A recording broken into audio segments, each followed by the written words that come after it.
talk about keeping clean water for your animals. And even though the horses use this water tub to dunk their hay in while they eat, a bad habit, but they seem to like wet straw for some reason, it mucks up their water. And animals like clean water just as much as we do. So I make a point of cleaning it out as often as possible.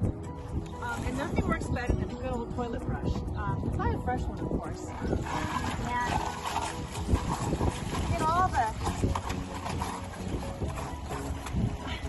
get all of the algae and gross stuff out.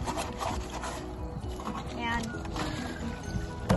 your animals will truly appreciate it, especially Wildfire. Apparently, he's a bit of a camera hog, so we're going to give him a nap.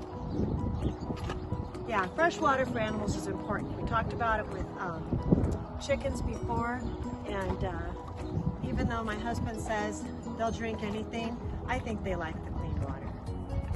Another helpful tip.